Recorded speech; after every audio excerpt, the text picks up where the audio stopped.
El principio de la no maleficencia demanda, como lo estoy señalando, dos aspectos fundamentales: el desarrollo y el perfeccionamiento de la persona, necesariamente. Es decir, si yo quiero estar segura que no voy a hacer más daño con el que vino, o no le voy a crear un problema adicional, le alivio el problema y le formo otro problema, es necesario que nos desarrollemos. Y cuando hablamos de desarrollo, estamos hablando de desarrollo personal, nos estamos refiriendo a ser cada vez mejores seres humanos, ¿no? Que podamos entender los conflictos de los demás. Tenemos que tener transparencia de nuestra propia situación real. Eso es un desarrollo como persona. Y el perfeccionamiento de la persona nos estamos refiriendo al desarrollo profesional, a la actualización, al manejo constante de los enfoques, al saber que yo estoy suficientemente preparada para enfrentar ese caso. Y si no tengo los elementos de juicio frente al caso que se me presenta, mejor no lo debemos de asumir, mejor debemos de derivarlo, porque no tenemos las herramientas. Entonces sería ético decir, ¿sabe qué? Yo no atiendo niños, o mi especialidad no es la toxicomanía, por ponerles un ejemplo, ¿no?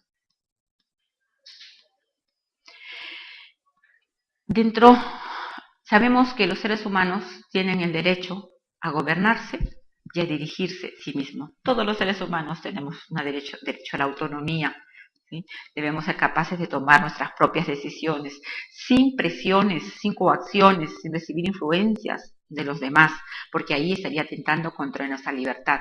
Si alguien está direccionando nuestra conducta, si alguien está direccionando nuestro accionar, está violentando nuestro derecho a la libertad. No nos está permitiendo tomar decisiones. Entonces, nosotros debemos tener en cuenta este derecho que le asiste a las personas que buscan una atención de nosotros, ¿no? Debemos orientarlos a que ellos se gobiernen, tomen sus decisiones y evitar dañar más los problemas o generar problemas o añadir otros problemas. Vamos a ver ahora el principio de autonomía. Cuando nosotros estamos mencionando el que yo necesito estar capacitada como profesional para evitar dañar a la persona que tengo enfrente, también debemos de considerar que la persona que tengo enfrente tiene que ser capaz de decidir, de optar por un futuro o por un estilo de vida, ¿sí? Eso debe estar orientado por cuáles son los principios y los valores que direccionan su accionar. Debe optar por los valores que él considera válidos, es decir, como hace un momento, cuando hay un conflicto entre el principio de autonomía, por ejemplo, como les decía, una persona que es toxicómana, y yo debo de impedir que él tome la decisión de seguir consumiendo, o más bien debo de modificar su conducta. ¿Qué es lo que sería menos dañino? Bajo el principio de la autonomía decimos que la persona tiene derecho a realizar lo que él desea, siempre y cuando no esté atentando contra terceros. Entonces, un toxicómano diría, yo estoy consumiendo la droga y no lo estoy haciendo daño a nadie. Pero tendríamos que analizar realmente si no se está violentando este principio, si no se está creando una situación de conflicto, ¿no? Y se debe optar por aquellos valores que nosotros consideramos válidos, ¿no? O sea, analizar la situación dentro de los aspectos de principios, de valores, de que le permitan a la persona elaborar un proyecto de vida. Y en base a eso vamos a nosotros poder discriminar cuál es la situación conveniente, porque no se pueden tomar así tan estrictamente a veces algunas cosas, algunas situaciones.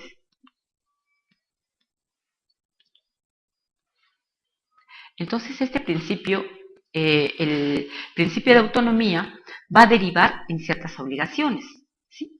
El principio de autonomía, si bien es cierto, la persona direcciona, dirige su vida, pero esto exige del profesional aspectos como, por ejemplo, la confidencialidad.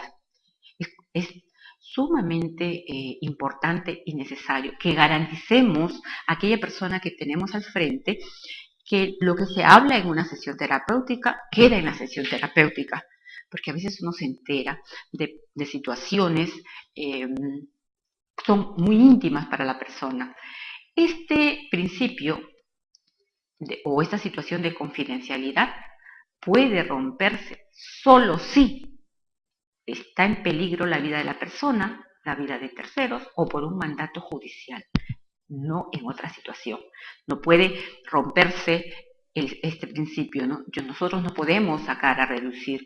Y, por ejemplo, nosotros en el aspecto didáctico muchas veces presentamos casos clínicos donde tenemos que poner la situación para que los estudiantes entiendan cómo se hace el manejo, cómo se debe ir orientando una situación psicoterapéutica o cómo hemos obtenido, por ejemplo, una historia clínica.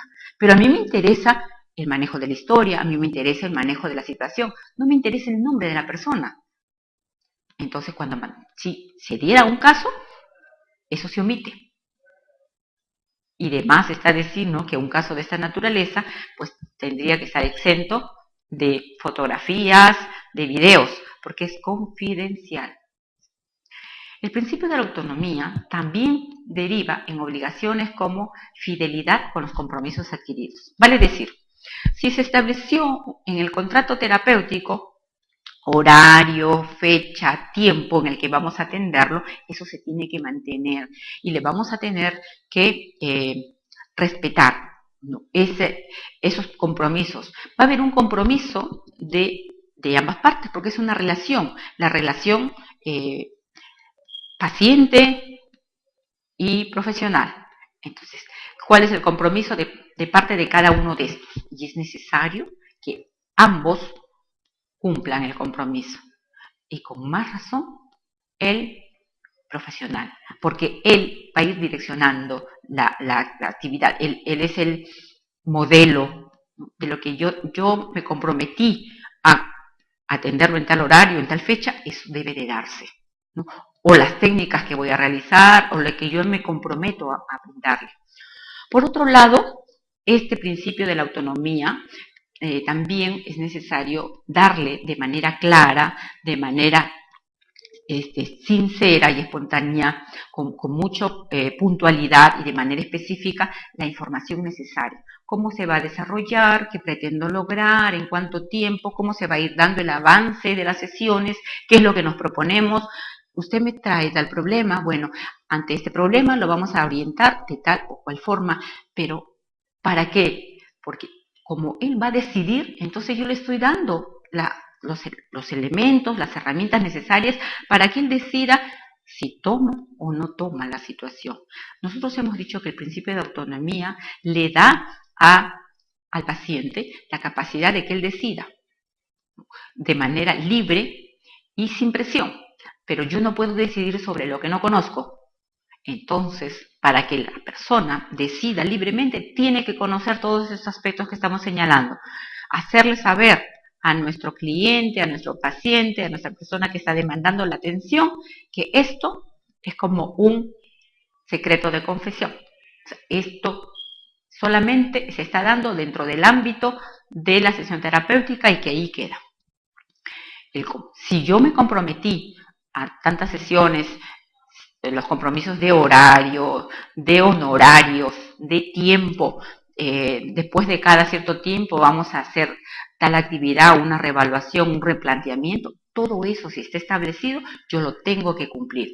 Y por otro lado, la información que le voy a dar, sí, las expectativas, lo que se puede lograr, lo que no se puede lograr, qué es lo que necesito, es una vez que la persona tenga conocimiento de todos esos aspectos, ya va a dirigir su accionar, o sea, ya va a tener libertad de decir si tomo las sesiones o no las tomo. Ahí estamos hablando del principio de autonomía. Luego tenemos el principio de la justicia, ¿sí? Cuando hablamos del principio de la justicia, estamos hablando de que se deben establecer respeto, considerando esto igualdad de oportunidades, respeto sin discriminación de raza, de sexo, o de género, de credo, de condición económica, de condición social. a todo ese tipo de discriminación. Cuando hablamos de principio de justicia, va inmerso esto, ¿no? El evitar ese tipo de discriminación por nivel cultural, por nivel de procedencia, es decir, tener una idea del respeto a la persona bajo las características que la persona tenga, para evitar sesgar posiciones. Todos esos principios van a ir direccionando nuestra conducta, pero vamos a ver qué normas están establecidas, la que hemos mencionado. La regla de la confidencialidad, ya la hemos explicado, ¿no? La regla de la veracidad y el consentimiento válido. Es decir, una vez que nosotros planteamos los criterios o que hemos establecido cómo se va a desarrollar las sesiones, vamos a ver que si la persona acepta o no acepta el contrato o lo que hemos establecido para establecer el contrato psicoterapéutico o el contrato profesional paciente. Y este consentimiento va a ser válido en la medida que tiene conocimiento de cómo se va a realizar el proceso, ¿no? Porque si lo comprende, lo va a aceptar, pero nadie va a comprender lo que no conoce. Entonces, yo le tengo que dar a conocer cómo se va a dar el procedimiento. Una vez que ya le doy a conocer, él lo va a comprender. Una vez que lo comprende, direccionará su conducta, ¿lo acepto o no lo acepto? Una norma básica es la regla de la fidelidad de las promesas hechas. No debemos fallar. Usted prometió, por ejemplo, vamos a imaginar que dentro de del contexto psicoterapéutico se prometió dar informes quincenal, semanal de los avances. Pues si lo prometiste, tienes que cumplirlo.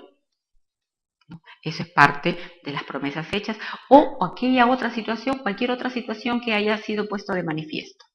Y la inesperabilidad de los principios quiere decir que los principios no van de manera aislada.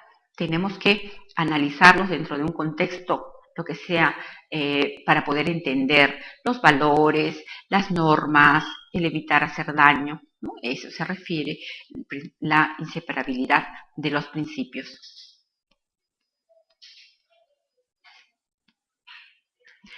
Cuando hablamos de la regla de confidencialidad, es decir, esa relación, ¿no? Es fundamental el respeto que establezcamos para esa situación que yo hacía mención. Es decir, la confianza. Cuando nosotros establecemos la regla de la confidencialidad, le vamos a dar la confianza a la persona de que puede exteriorizar, de que pueda manifestar todo aquello que tiene guardado. Recordemos que nosotros vamos a trabajar con emociones, vamos a trabajar con sentimientos, muchas veces cosas que la misma persona nunca, hasta el momento no aceptaba o hasta ese momento no era consciente. Entonces yo le tengo que dar la confianza suficiente para que puedan emerger esas emociones, para que puedan emerger y puedan expresar esas situaciones que estaban inconscientes dentro de un ambiente que garantice que es como que él está hablando en voz alta, ¿sí? Esa confidencia va a garantizar el respeto a esta persona sobre lo que él estaba experimentando. Hay secretos que la persona se guarda y que no quiere ni ella misma ponerse de manifiesto. Entonces, eso tenemos que garantizarlo, ¿no? Para darle la certeza a la persona que tenemos al frente de que lo que ha ido aflorando en el proceso psicoterapéutico sirve más bien para que él vaya entendiendo y superando las dificultades que le trajeron a consulta. La regla de veracidad y consentimiento válido. ¿Para qué se plantea esta regla o esta norma? Justamente para evitar cometer abusos o facilitar el vínculo, facilitar la relación.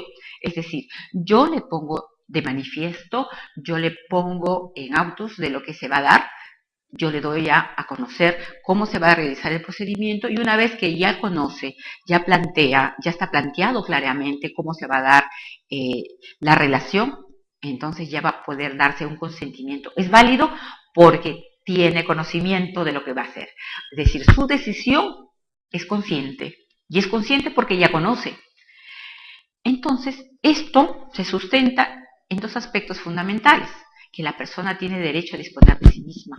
va a disponer si siguen las sesiones o no, pero también tiene derecho a el consentimiento al trabajo del psicólogo. ¿Sí?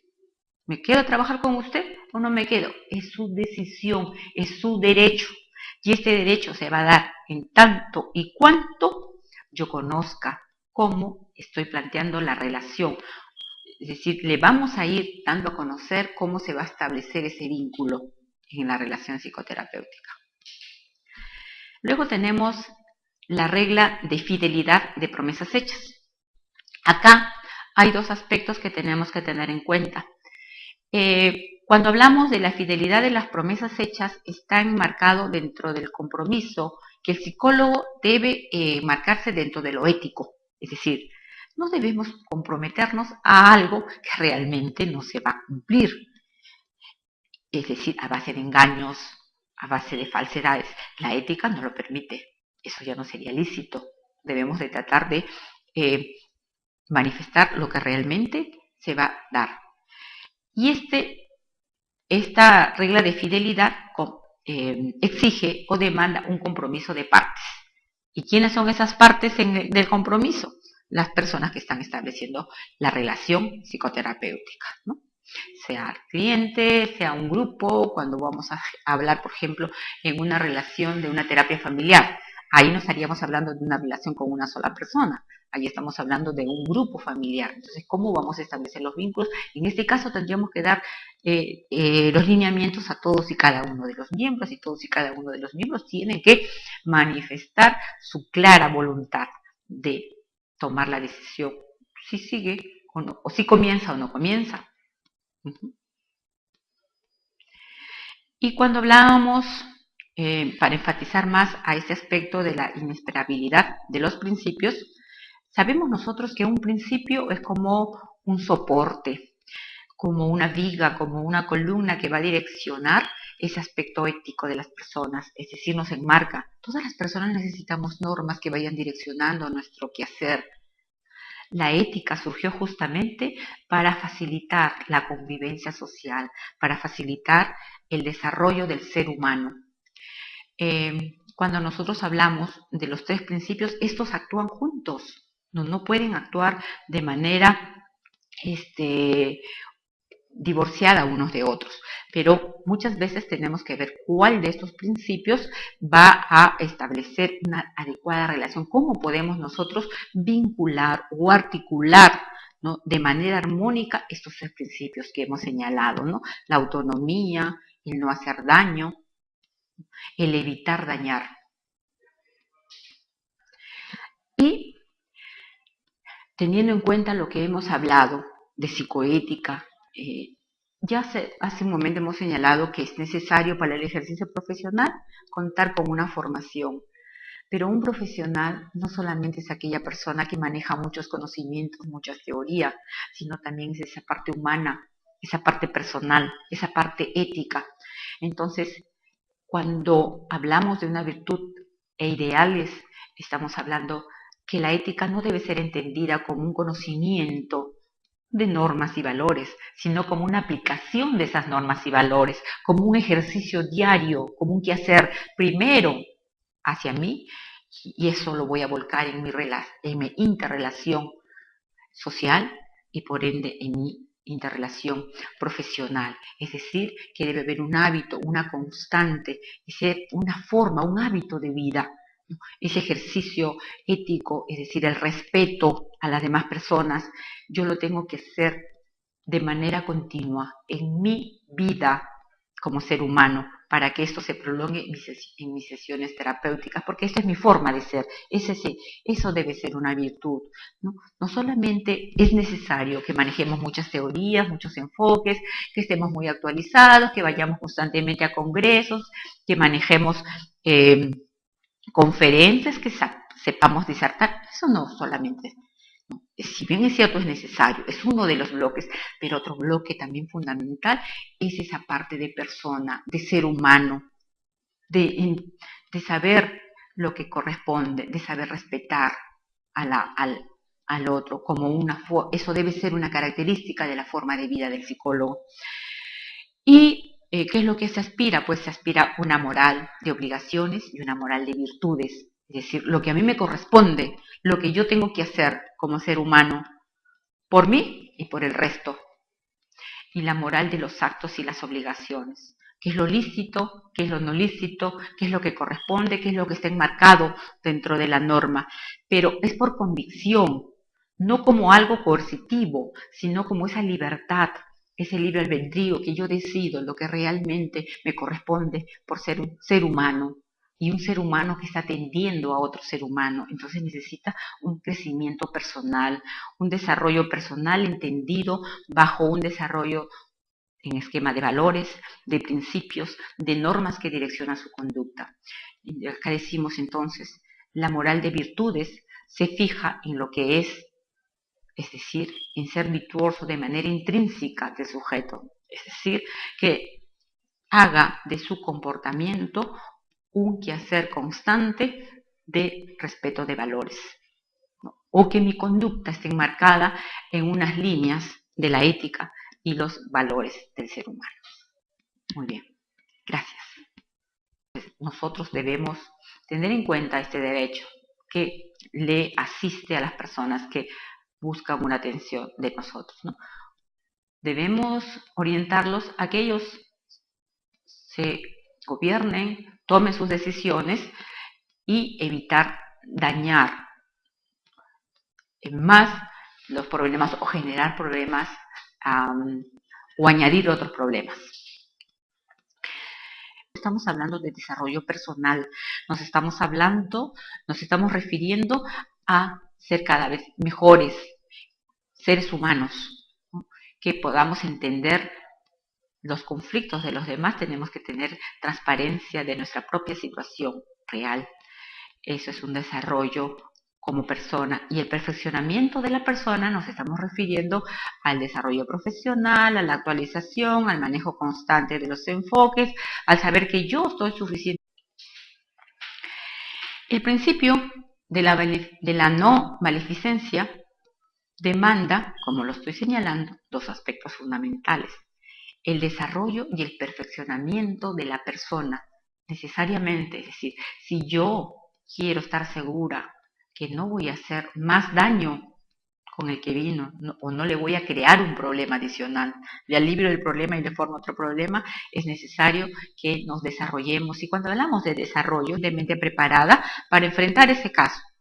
Y si no tengo los elementos de juicio frente al caso que se me presenta, mejor no lo debemos de asumir, mejor debemos de derivarlo, porque no tenemos las herramientas. Entonces sería ético decir, ¿sabe qué? Yo no atiendo niños, o mi especialidad no es la toxicomanía, por ponerles un ejemplo, ¿no?